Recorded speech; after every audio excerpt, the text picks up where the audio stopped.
በስመ አብ ወወልድ ወመንፈስ ቅዱስ አሃዱ አምላክ ዘላለም ሥላሴ ከሁሉ አስቀድሞ አምላካችን መድኃኒታችን ኢየሱስ ክርስቶስ ስሙ ከምስራቅ እስከ ምዕራብ ከሰሜን እስከ ደቡብ ዛሬም ዘወትርም የተመሰገነ ይሁን። ክቡር አባታችን መላከ ሰላም ቆሞስ አባ ነአኩቶ ለአባ እያሌው የዚህ ታላቅ ደብር አስተዳዳሪ፣ የተከበራችሁ ሊቃውንተ ቤተክርስቲያን፣ መምህራን፣ አይንተ እግዚአብሔር ካህናት፣ አባቶች፣ ላይካነ ምስጢር ዲያቆናት፣ ወንድሞች እንዲሁም እግዚአብሔር አምላካችን መንግስተ ሰማያት ርስታችን፣ ድንግል ማርያም እናታችን፣ ጻድቃን ሰማዕታት አማላጆቻችን፣ ቅዱሳን መላእክት ጠባቂዎቻችን ብላችሁ አምናችሁ በዚህ በተቀደሰው ቦታ ያላችሁ ምእመናንና ምእመናት ሕፃናትም ጭምር ሁላችሁም በየማዕረጋችሁ በኃያሉ በገናናው በልዑል እግዚአብሔር ስም እንደምን አደራችሁ? እንደምን ስለዚህ ሰዓት አደረሳችሁ? አሜን። እግዚአብሔር ይመስገን ብለን እንድናመሰግን የፈቀደልን የአባቶቻችን የቅዱሳን አምላክ የኛም አምላክ ልዑል እግዚአብሔር ስሙ ከምስራቅ እስከ ምዕራብ ከሰሜን እስከ ደቡብ ዛሬም ዘወትርም የተመሰገነ ይሁን። ተፈቅድኑ ትህየው የዮሐንስ ወንጌል ምዕራፍ 5:6 ላይ ያለውን ኃይለ ቃል ስንመለከት ተፈቅድኑ ትህየው ልትድን ትወዳለህን የሚል ኃይለ ቃል አለ። ይህን ኃይለ ቃል የተናገረው መድህን ክርስቶስ ነው። ጌታችን መድኃኒታችን ኢየሱስ ክርስቶስ ሰው ሆኖ በሚያስተምርበት ዘመን ወንጌልን በሚሰብክበት ወራት በዚያን ጊዜ ነው የተነገረው 38 ዘመን የደዌ ዳኛ ያልጋ ቁራኛ ሆኖ ታሞ ለነበረ መጻጉዕ፣ እንደውም ስሙ በበሽታ የሚጠራ መጻጉዕ ማለት አመጽጓ ታመመ ማለት ነው። መጻጉዕ በሽተኛ ተብሎ የሚታወቅ ለእሱ ነው የተነገረው።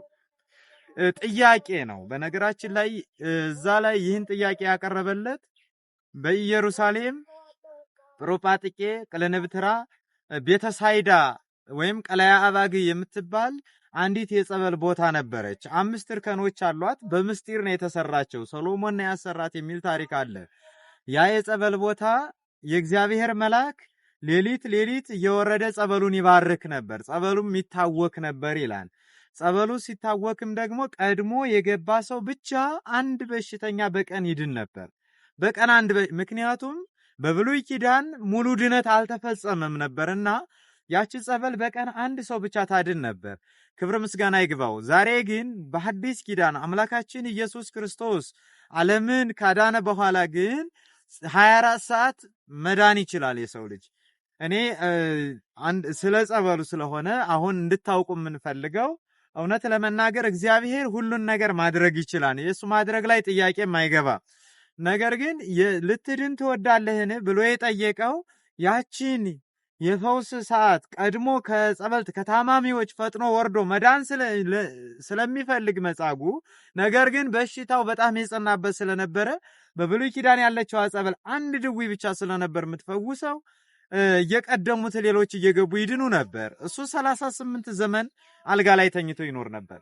መጨረሻ ግን ሰው የለኝም እያለ በውስጡ ያመላለስ የነበረ መጻጉዕ የሱን ጥያቄ ለመመለስ የዓለምን ጥያቄ ለመመለስ ዓለምን ለማዳን የድንግል ማርያም ልጅ ኢየሱስ ክርስቶስ ከሰማየ ሰማያቱ አካላዊ ቃል ወርዶ በሕቱም ድንግልና ተጸንሶ ከእመቤታችን በሕቱም ድንግልና ተጸንሶ በሕቱም ድንግልና ተወልዶ ከዚያም በኋላ በየጥቂቱ አድጎ 30 ዘመን ሲሞላው በፈለገ ዮርዳኖስ ከተጠመቀ በኋላ በእደ ዮሐንስ ከተጠመቀ በኋላ ዕለቱን አልዋለም አላደረም።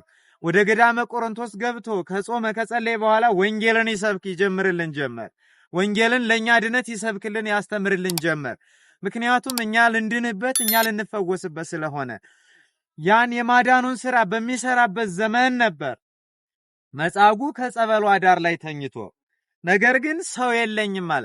ልትድን ትወዳለህን አለው። የሚያስታምመው የለም። በሽታው ጸንቶበታል። በጣም ተጎሳቁሏል። 38 ዘመን ነው ታሞ ያለውና አምላካችን ኢየሱስ ክርስቶስ ይቅርባይ መሐሪ እሱ ቀረብ ባለና በሽታውን ሊያስወግድለት የ38 ዘመን ደዌውን ሊያርቅለት መጻጉዕን እንዲህ አለው፣ ልትድን ትወዳለህን አለው። የሚገርም ጥያቄ ነው። ከዚህም በኋላ የመጻጉዕ መልስ ምን ነበር? መቼስ በእርግጥ ይህን ጥያቄ የጠየቀው አምላካችን ኢየሱስ ክርስቶስ ስራዎችን በሙሉ በእኛ የማዳን ስራዎቹ በእኛ ላይ ፈቃድ ላይ የተመሰረቱ እንጂ የግዴታ ነፃነትን የሚነፍጉ ስላልሆኑ ነው።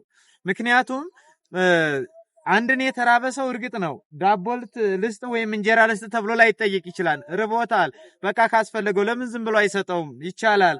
ግን አምላካችን ኢየሱስ ክርስቶስ የመጻጉዕን የወደፊት ዓላማውን ያውቅ ነበርና ዝም ብሎ ቢያድነው እኔ እኮ አድነኝ ሳልለው ነው ያዳነኝ፣ እኔ መች ጠየቀኝ፣ እኔ እኮ በራሱ ፍላጎት እንጂ እኔ እኮ የማውቀው ጉዳይ የለም ብሎ የማዳን ስራውን እንዳይክድ አስፈቅዶ ለማድረግ ነው። ልትድን ትወዳለህን ሲለው መጻጉዕ ግን ምንድነው ያለው? አዎን እፈልጋለሁ የሚል አዎንታዊ መልስ ከመስጠት ይልቅ የሚገርማችሁ ሰውን መክሰስ ጀምሮ ነበር። አዎ ለመዳን እፈልጋለሁ ነገር ግን ሰው የለኝም የሚል ነበር ክስ ያቀረበው። አላህ ሰባል ብዬ ሰው የለኝም የሚል አቤቱታ ነበር ያቀረበው። አንዳንድ ጊዜ እንዲህ ነው። እኛ የሰው ልጆች ስንባል የተጠየቅነውን የመዳን ነገር ሊጠቅመን የሚችለውን ነገር ስንጠየቅ ወይም ደግሞ ሲያመላክተን አንድ ሰው ሌላ ተቃራኒ ሐሳብ ማንጣት የለብንም። የምንፈልገውን ጉዳይ ማግኘት ባለብን ጉዳይ እሱን ነገር ብቻ መጠየቅ ነው ያለ። አሁን መጻጉዕ ማለት የነበረበት መዳን እፈልጋለሁ ነው እንጂ ሰው የለኝም የሚል አቤቱታ ማቅረብ አልነበረበትም። ነገር ግን ሰው የለኝም አለ። እውነት ግን እንደው እንየው ካል 38 ዘመን አልጋ ላይ ተኝቶ ያለ በሽተኛ እውነት ሳይመገብ አይኖርም? ትንሽ ቢሆን የተኛባትንስ አልጋ ማን አምጥቶለት ነው? የረዱት እኮ ሰዎች ይኖራሉ። እርግጥ ነው መጨረሻ ላይ እስከ መጨረሻው ረድተውት ከበሽታው ማስወገድ ላይችሉ ይችላሉ። ነገር ግን በትንሹም ቢሆን ይረዱታሉ። ያን ሁሉ ነበር የካደውና ዓለም እንደዚህ ነች። የተደረገላትን እንደካደች ነው የምትኖረው። አምላካችን ኢየሱስ ክርስቶስ ወደ ዓለም መጥቶ ብዙ የማዳን ስራዎችን አድርጓል። የኛን የሞተ ህይወታችንን ቀጥሎልናል። ዓለም ተፈጥሮ የነበረ ዓለም እንዳልተፈጠረ ሆኖ ነበር በአዳም በደል ምክንያት። ከዛም በኋላ የሰው ልጆች በደለኞች ሆነው ነበር። ነገር ግን እንዳልተፈጠረ የነበረውን ዓለም ከእማምላክ ከወላዲት አምላክ ከድንግል ማርያም መጥቶ ሰው ሆኖ ነው እንደ አዲስ ህይወት የቀጠለውና ልትድን ትወዳለህን ሲለው አዎን አለ። ግን ክሱን አቀረበ። ያም ሁሉ አልሆነምና ነገር ግን ዋናው ነገር አምላካችን ኢየሱስ ክርስቶስ የመዳን ፍላጎቱን ማወቅ ከራሱ ፍላጎት እንደሚመነጭ ማስረዳት ለሌሎቹ እንዲያውቁ ማድረግ ስለነበር አዎን እፈልጋለሁ ሲል ተነስና አልጋህን ተሸክመህ ሂድ የሚል አንድ ቃል ብቻ ነው የተነገረው። ወዲያውኑ መጻጉዕ ያ 38 ዘመን በሽተኛ የነበረው ድኗል። እና ዋናው ነገር ምንድነው? አሁን በደዌ ዳኛ የተያዙ በአልጋ ቁራኛ ላይ ያሉ አባቶቻችን፣ እናቶቻችን፣ ወንድሞቻችን፣ እህቶቻችን እነሱ ወደዚህ ጸበል መጥተው እንዲድኑ ዓለም እንዲያይ እንዲፈወስ ይህን ነገር ለዓለም እንዲደርስ የማድረግ ከሁላችን ስለሚጠበቅ ነው።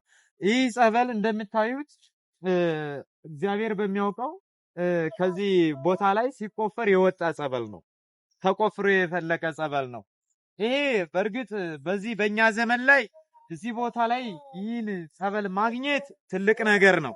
በእኛ ዘመን ደካሞች ስለሆን ምልክትን ስለምንሻ ነው እንጂ አባቶቻችን ግን በብሉይ ኪዳን የነበሩ አባቶች እንደ አምላካችን ኢየሱስ ክርስቶስ ነቢዩ ኢሳይያስ እንደመሰከረለት እንደተናገረላቸው ሙሴ እስራኤልን ሲመራ እግዚአብሔር በሙሴ አማካኝነት ለእስራኤላውያን ከዓለት ላይ ውሃን አፍልቆላቸው ትንቢተ ኢሳይያስ ምዕራፍ 48 ላይ ቁጥር 21 ስንመለከት እንዲህ ይላል፣ በምድረ በዳ መራቸው፣ በበረሃው በምድረ በዳ በሲና በረሃ ሲመራቸው ውሃ አላስጠማቸውም፣ ይልቁንም ከዓለት ላይ ውሃን አፈለቀላቸው፣ ከድንጋይ ላይ ውሃን አፈለቀላቸው፣ ሁሉም ጠጥተው ረኩ ይላልና አምላካችን ኢየሱስ ክርስቶስ ዓለምን ተሰቅሎ አድኖ የለ እንዴ? ዓለምን ፈጥሮ ዓለምን ከመፍጠሩ ይልቅ ለኛ ለደካሞች እንዴት ይሄ ጸበል ከዚህ መገኘት ምን ሊደንቀን ይችላል? ይህ ድንቅ አይደለም? እውነት ነው። ጸበሉ በቃ ፈልቋል። መጥቶ መጠመቅ ከኛ ይጠበቃል። ግን ከዚህም በላይ እግዚአብሔር ያደረጋቸው ብዙ ነገሮች የሉም ወይ? እኛ ለምንድን ነው ምልክትን የምንሻው የሚል ግን አንድ ነገር እንድናይ እንፈልጋለን። እግዚአብሔር የማያደርገው የማይችለው ነገር የለም። ሁሉም ማድረግ ይችላል። እሱንም አይተነዋል። ወደ ዓለም የጠፋውን ዓለም መልሶታል። ዓለምን ካለመኖር ወደ መኖር ከማምጣትና ያመጣው ዓለም ላይ ያንኑ ገልጦ ማሳየት ማንኛው ይከብዳል? እሱ አምላካችን ኢየሱስ ክርስቶስ የምድር መሰረት መቼም ምድርን ሲመሰርታት መጻሕፍት እንደሚነግሩን ከታች ባቢል የሚባል ነፋስ አለ፣ እዚያ ላይ ደግሞ እሳት አለ ከነፋሱ በላይ፣ ከእሳቱ በላይ ውሃ አለ፣ ከውሃው በላይ ነው ይቺ መሬት አፈር ያለው። ለዚህም ነው ቅዱስ ዳዊት ወአጽንዐ ለምድር ዲበ ማይ፣ ውሃን መሬትን በውሃ ላይ እየዘረጋ ይለዋል። መሬትን በውሃ ላይ ዘርግቶ ውሃውን በታች ያለው ማሳየት መግለጥ ምንም ለሱ ድንቅ አይደለም ለአምላካችን። ከዚህማ ይልቅስ በውሃ አይደል እንዴ ከተከበበችው ይቻለም? ጠፈር ራሱ ውሃ አይደል እንዴ? ቀና ብለን ስናይ ከዋክብትን፣ ጨረቃን፣ ፀሐይን ስንመለከት ከነሱ በላይ ያለው ጠፈር ውሃ እንደሆነ እንዴት ልንዘነጋ እንችላለን? ከውቅያኖስ በደመና ውሃን ጠልፎ ምድረ በዳዎችን የሚያርስ የሚያለመልም አምላክ እዚህ መሬት ላይ አይደለም ውሃ ሌላ ነገርስ ማፍለቅ አይደለም ጸበል ሌላ ነገርስ ማድረግ ይችላል። እግዚአብሔር ድንጋዩን ዳቦ ማድረግ ይችላል። አይተነዋል። ለዮሴፍ እኮ ዮሴፍ የአባቱን ፈቃድ ለመፈጸም ለዘመዶች ለወንድሞቹ ምግብ ይዞ ሲሄድ ወንድሞቹ ያሉበት ሲጠፋ ለወንድሞቹ ምግብ አልነካም ብሎ የሱ የተሰጠው ስንቅ ሲያልቅ እኮ የአባቱን ቃል ስለጠበቀ ብቻ የእግዚአብሔር መልአክ ሄዶ ለምንድነው የተራብክ ሲለው እኔ ለምን ከያስከዋት በላም ሲለው እኔ ይሄን አባቴ አድርስ ነው እንጂ ያለኝ ብላላለኝም ሲል የአባቱን ፈቃድ የሚፈጽም ሁሉ ድንጋዩን ዳቦ አድርግ ቢሉት እግዚአብሔር ቢጠይቁት ይሆንለታል አለ። ድንጋዩን ዳቦ አድርጎ እኮ ሙሴ ተመግቧል። መጽሐፍ ቅዱስ ላይ ያለ ታሪክ ነው። እግዚአብሔር ሁሉም ማድረግ ይችላል። ለምን ይደንቀናል? ሊደንቀን አይገባም። ይልቁንስ እየደነቀን ማመንም የሚያቅተን ለምንድን ነው ካላችሁ ምልክት የምንሻ ደካሞች ስለሆን ነው። እኔ አንዳንድ ጊዜ ምልክትን የምንሻ ደካሞች አንሁን። መተን መመልከት ማየት ደግሞ መረዳት ማስተዋል ይህ ከኛ ከሁላችን ይጠበቃል። ምክንያቱም አምላካችን ኢየሱስ ክርስቶስ ሐዋርያትን የሚያስተምርና ለበውክሙኑ አስተዋላችሁን ይላቸው ነበር። እርግጥ ነው ወንጌል የተሰበከችው እኮ እንዴ መጽሐፍ እንደሚነግረን የ5 ገበያ ለሚያህሉ ህዝቦች ነበር። አምላካችን ኢየሱስ ክርስቶስ ወንጌልን ያስተምረው ለ5 ገበያ ህዝብ ነው። ነገር ግን የ5 ገበያ ህዝብ በሙሉ ወንጌልን በጊዜው አልተቀበለም። ወንጌል ከ5 ገበያ ህዝቦች መካከል በ120 ሰዎች ብቻ ነበረ በልቡናቸው ያደረችው። 120 ሰዎች ናቸው ዓለምን ያስተማሩትና እግዚአብሔር በትንሹ ብዙ ስራ መስራት ይችላል። እግዚአብሔር ደግሞ ያልባረከው ብዙ ነገር ደግሞ ያንሳል። እግዚአብሔር የባረከው ትንሹ ነገር ይበዛል። ስለዚህ እኔ እውነት ለመናገር በብሉይ ኪዳን የነበሩ ጸበሎች ያቺ እንኳን ዮሐንስ ቅዱስ ወንጌላዊ ዮሐንስ እንደጻፈልን የዮሐንስ ወንጌል ምዕራፍ 5 ላይ ቁጥር 1 ጀምረን ስንመለከት የምናገኛት የጸበል ቦታ ያቺ በቀን አንድ ሰው ነበር የምትፈውሰው፣ አንድ ሰው ነበር የምታድነው። ምክንያቱም ፍጹም ድነት ያልተፈጸመበት ዘመን ስለነበር አምላካችን ኢየሱስ ክርስቶስ ወደ ዓለም መጥቶ ዓለምን ካዳነ በኋላ ተሰቅሎ ሞቶ ተቀብሮ ሙስና መቃብርን ድል ነስቶ ሞትን በሞቱ ገሎ ከተነሳ በኋላ ካረገ በኋላ ግን ክብርና ምስጋና ይግባው ቤተ ክርስቲያን 24 ሰዓት የሰውን ልጅ ሁሉ ከበሽታ ታድናለች፣ ትፈውሳለች። ለፈውስ ገደብ የለውም፣ ጊዜ የለውም። 24 ሰዓት በቃ ከመጀመሪያ እስከ መጨረሻው የመጣው ሁሉ እየዳነ እየተፈወሰ ይሄዳል። እንደዚህ ነው የፈውስ ሰዓቷ፣ የሚገደብ አይደለም ቤተክርስቲያንና ሁላችሁም ይህ ቦታ የምታዩት ገደራ መካነ ብርሃን ቅዱስ አማኑኤል ነው። አያጣፎ አደባባይ ነው የሚገኘው። ሁላችሁም ወደዚህ ቦታ እየመጣችሁ ይህን ታሪካዊ ነገር እየተመለከታችሁ ለበረከት እየተጸበላችሁ ከጸበሉ ከበሽታችሁም እየተፈወሳችሁ በረከት እያገኛችሁ እጅ እየነሳችሁ እንድትሄዱ መልእክታችን ነው። እግዚአብሔር አምላካችን ኢየሱስ ክርስቶስ ይህን ጸበል እዚህ ቦታ ላይ ሲያፈልቅ እኛን አንድ ጥያቄ እየጠየቀን ነው። እሱ ምንድነው ከተባለ ያን 38 ዘመን ተቸግሮ የነበረው መጻጉዕን እንደጠየቀው አይነት ማለት ነው። ልትድኑ ትወዳላችሁ እያለን ነው። ዓለም ልትድን ትወዳለህ ይለናል እግዚአብሔር። ዓለም ልትድኑ ከፈለጋችሁስ ከደዌያችሁ ከበሽታችሁ እንድትፈወሱ ጸበሉን አፍልቄላችኋለሁ።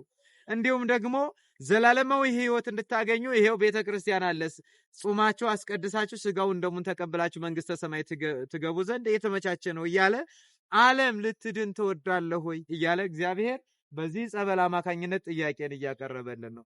ስለዚህ ውድ ምዕመናን ኦርቶዶክስ ተዋሕዶ አማኞች ሁላችሁ በመላው ዓለም ያላችሁ የኦርቶዶክስ ተዋሕዶ አማኞች ሁላችሁ ይህ መልእክት የደረሳችሁ ሁሉ ወደዚህ ቦታ እየመጣችሁ ይህን ታሪካዊ ቦታ እያያችሁ ልትድኑ ትወዳላችሁ እየተባልን ነው። ስለዚህ የኛ መልስ ሊሆን የሚገባን አሁን ልንድን እንወዳለን ማለት ነው። ስለዚህ ለመዳንና ከበሽታም በረከትን ለማግኘት ከበሽታ ለመፈወስ ከበሽታ ለመላቀቅ ወደዚህ ቦታ መምጣት ግድ ይለናልና ሁላችሁም ኦርቶዶክስ ተዋሕዶ አማኞች ወደዚህ ቦታ እየመጣችሁ ይህን ታሪካዊ ቦታ እያያችሁ ከጸበሉ እየተጸበላችሁ ቤተክርስቲያኑን ደግሞ እንደምታዩ በጣም የሚገርም ነው። ሰፊ ቦታ ያለው ነው። ብዙ የልማት ቦታ አለው። መልማት የሚጠበቅ ነው። ማልማት ከኛ ይጠበቃል። መልማት የሚያስፈልግ ቦታ ነው። ይህን ቦታ ደግሞ በጋራ ነው የምናለማው። ለምን ሲባል ይህ ቦታ ለትውልድ የሚተላለፍ እስከ ዕለተ ምጽአት ድረስ እግዚአብሔር የሚመሰገንበት የሚመለክበት ራሱ መርጦ የጠበቀው ቦታ እስከሆነ ድረስ እኛ ደግሞ የበኩላችን የታሪክ ባለቤቶች እስከሆን ድረስ የታሪክ ተሳታፊዎች እንድንሆን ለነገ በጎ ስራ ሰርተ የሚመጡት ደግሞ ትውልዶች ከኛ የበለጠ እንዲሰሩ አብነት እንድንሆን አደራ እላለሁ መልእክቴ። የምታዩት ህዝቡ እጅግ የሚገርም ነው። እየጎረፈ ነው ያለው። ስትመለከቱት እዚህም ጸበሉ እንደምታዩት ነው። ይህም ጸበሉ ገና ወደ ምድር በደንብ መራቅ አለበት። በጣም በደንብ መራቅ አለበት። እጅግ ያን ያህል ሩቅ አይደለም። በትንሹ እንደተቆፈረ ነው የፈለቀው። በደንብ ርቆ በሚገባ ሆኖ መገንባት አለበት። ዙሪያውን መታጠር አለበት። ለዚህ ሁሉ ውድ ኦርቶዶክስ ተዋሕዶ አማኞች ሁላችሁም የበኩላችሁን አስተዋጽኦ እንድታደርጉ አደራ እላለሁ። መልእክታችን ነው። ይህ የቤተክርስቲያንም መልእክት ነው። እዚህ ደግሞ ቤተክርስቲያኑም እንደምታዩት ቆርቆሮ በቆርቆሮ ነው። እሱ በቡልኬት መሰራት አለበት። እሱን ደግሞ የመሰረት ድንጋይ በቅርቡ ይጣላል። ለዚያም ደግሞ የበኩላችሁን ርብርብ እንድታደርጉ ሁላችሁም በመላው ዓለም የምትኖሩ ኦርቶዶክሳውያን ኦርቶዶክስ ተዋሕዶ አማኞች የእግዚአብሔር ልጆች የቅድስት ድንግል ማርያም የአስራት በኩራት የቃል ኪዳን ልጆች ሁላችሁም ለዚህ ቦታ የበኩላችሁን አስተዋጽኦ እንድታደርጉ አደራ አደራ መልእክታችን ነው። ትፈቅድኑ ትሕየው ልትድን ትወዳለህን ይላል እግዚአብሔር። እኛም ደግሞ የምንድንበትን ጥያቄ በዚህ በቀላሉ እግዚአብሔር በትንሹ ጠይቆናል። ይህን ጥያቄ መልሰን ደግሞ እኛ በብዙ ተሹመን በመንግስተ ሰማይ ክብርን አግኝተን እንድንኖር እግዚአብሔር አምላክ ይፍቀድልን። የዮሐንስ ወንጌል ምዕራፍ 5 ቁጥር 6 ትፈቅድኑ ትሕየው ልትድን ትወዳለህን ይለናል። እኛም ጥያቄያችን አዎን ልንድን እንወዳለን። ከጸበሉም እንጸበላለን፣ በረከትን እናገኛለን፣ እንጾማለን፣ እናስቀድሳለን፣ ስጋውን ደግሞ እንቀበላለን። የመንግስተ ሰማይ ባለቤቶች እንሆናለን ነው። ወስብሐት ለእግዚአብሔር ወለወላዲቱ ድንግል ወለመስቀሉ ክቡር። ይቆየን።